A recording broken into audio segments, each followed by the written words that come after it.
Nilang siyasatin, natagpuan nila ang isang plastic sachet ng naglalaman ng pinatuyong dahon ng marijuana.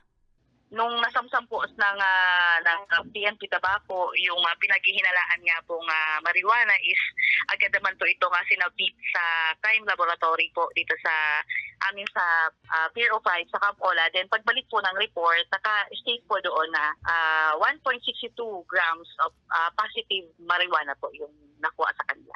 With regards naman po ito ma'am sa amount, 122 pesos per gram. Base ito ma'am sa sa Dangerous Drug Board. Kaya kung i-compute po natin ma'am, yun nga, more than 120 I think ma'am kasi 1.62 grams yung nakuha. Yun na samsam sa suspects. Ang mga nakuhang ebidensya ay minarkahan sa harapan ng mga saksi. Dinala sa Ziga Memorial District Hospital ang mga sospek para sa mandatory medical examination.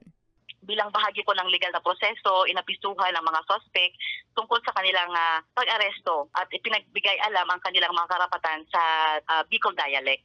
So, upon the arrest po is dinala sila sa Ziga Memorial District Hospital para sa mandatory medical examination. This is part of the protocol po. And then, i-add ko na rin ma'am, kang March 18, kahapon, the case for violation of Section 2 of RA 9165 were also filed through inquest proceedings. Kasalukuyang nasa kustudiya pa ng Tabaco CPS ang dalawang sospek at nahaharap sa kasong paglabag sa Republic Act 9165 o ang Comprehensive Dangerous Drugs Act of 2002. Samantala, hindi na pinangalanan pa ang sospek bilang pagsunod sa Data Privacy Act. Para sa mga balitang Tatak Bicol, Danica Garcia.